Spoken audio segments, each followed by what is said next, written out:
you have been considering the Philippines as your next backpacking destination, then you have probably heard of Cebu. You can find it on almost every top 10 list on the internet for the Philippines, and that has probably led you to YouTube, where you can find countless videos about all the best things to do there. But besides tourist attractions like canyoneering or swimming with fed whale sharks, what is it actually like? What are the hostels like? How much are they? How is the food? The people? How do you get around? What is Cebu really all about?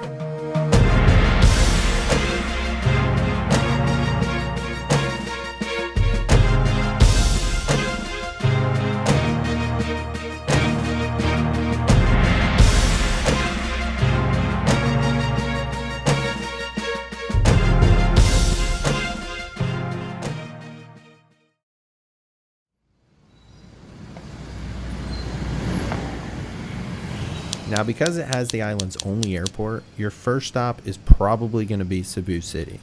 The first problem you want to tackle is transportation.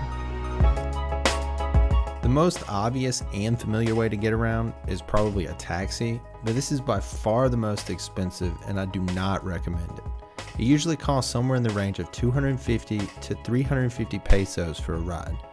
That may not seem like much, but if you were backpacking, it's going to add up quick. Plus, taxis are clunky and traffic can get crazy in Cebu, so it's not going to be the most practical either. Go ahead and download the Grab app anyway before you go. It pretty much works just like Uber in the United States, but instead of calling a user, you're calling a cab. I never had to use it, but somebody I met there did, so you never know. Definitely the cheapest and probably the coolest mode of transportation I found were jeepneys. Jeepneys are these crazy looking trucks that run routes all over. You can find them in every city in Cebu, and they are everywhere. Definitely seem to be the most popular mode of transportation in Cebu, and for good reason. Jeepneys are only 7 pesos for a ride. That's roughly 13 cents US dollar. The only setback is that they work like a busing system in the United States, so if you don't know the language or the routes, it can be pretty confusing. The Filipinos are extremely nice, so just ask a local and they'll help you out. I did see a free shuttle, but only in Cebu City, and I'm pretty sure it only goes to a few select locations. A nice alternative I found was to just stand on the side of the road and wave down a guy on a motorcycle. You can hop on the back and it'll take you wherever you want to go. Prices are negotiable, and honestly they're pretty cheap anyway. Plus they come with the added benefit that these guys can weave in and out of traffic, so you'll actually get there quicker than the taxi as well. If you're like me, then you want ultimate freedom when you travel. And the best way to achieve this is to rent a motorcycle. There's a lot of rental places around Cebu City, but I recommend going to this guy. He's super legit and he gives some sweet deals. They lease out bikes on a daily, weekly, or monthly rate. I got this bike on a daily rate for 350 pesos a day. It was a little bit cheaper because it was a manual shift. The regular bikes are about 500 pesos. Once you have your bike, you will have infinitely more freedom to explore, and that's when the island really opens up to you. If you have anything less than a month on Cebu, then you pretty much have to rent a motorcycle. It makes everything so much easier, and getting from town to town becomes an amazing experience. Plus, for $650 a day, it's extremely affordable, and you have the mobility of your dreams. To me, the driving was not as crazy as a place like Vietnam, but coming from the driving in a western city, it is going to be a little bit of a shock. If you're going to be driving all over Cebu, then you might be worried about your bike breaking down. Personally, the thought never crossed my mind until my back tire popped. I was in the middle of nowhere, so I thought I was completely screwed. But literally the first guy who saw me stopped and told me where I could find a bike shop, which happened to be less than 100 yards in front of me. A guy at the shop gave me a ride to get a new tube, and within an hour of my bike breaking down, I was back on the road driving. The whole thing only cost me 150 pesos. And after this, I started noticing these little bike shops are everywhere. So even if you do have a problem, it's going to be an easy, cheap fix. Just to give you a real quick breakdown of the hostel situation, these are some of the more affordable of anywhere I have traveled. It was pretty easy to find a place for 400 pesos a night, and I even bargained one down to 250. A little piece of advice, you're going to want to stay in the hostel with the fewest Westerners possible. This is where you're going to meet the coolest people and get the best hangouts. I found the best way to achieve this is to just rent the cheapest place possible. You're pretty much always going to have AC, a comfortable bed, a hot shower, and Wi-Fi everywhere you stay.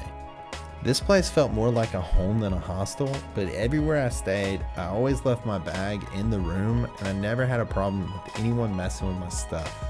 One little side note here, the Philippines is way overpopulated with dogs. They're not going to bother you, so it's not really a problem. They're all really chill and docile, but definitely something to watch out for when you're riding your motorcycle. I did end up hitting one while I was there. It changed direction on me in the middle of the road and I beamed it pretty hard.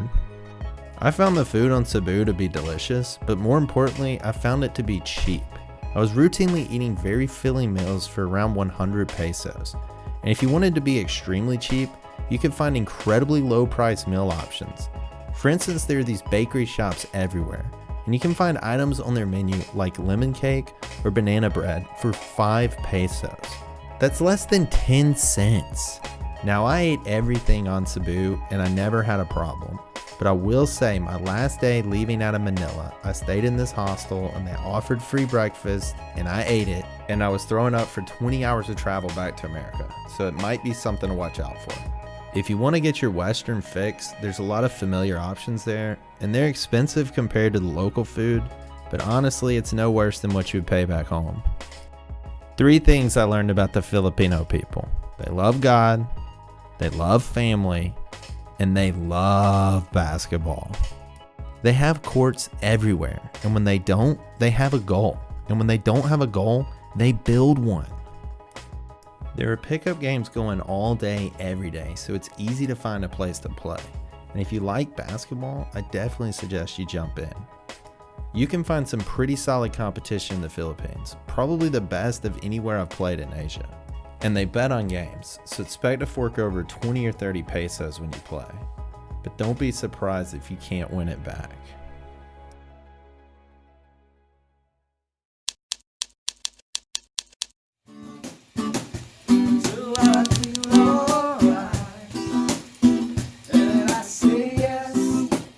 The last thing I want to mention is the Filipino people. They were hands down the best part of the Philippines.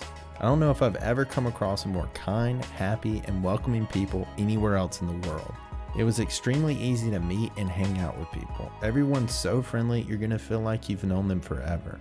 And if you do decide to go to Cebu, I definitely recommend spending a lot of time hanging out with the locals. They could give you tips on cool things to do in the area, or they might just help you out of a jam. Like when my bike broke down and the guy helped me find a shop, or another time when the weather turned bad and some guys helped me find a place to stay. Bottom line is, they're some of the coolest people you're going to meet anywhere in the world, and they're definitely worth the time of talking to and getting to know a little bit better.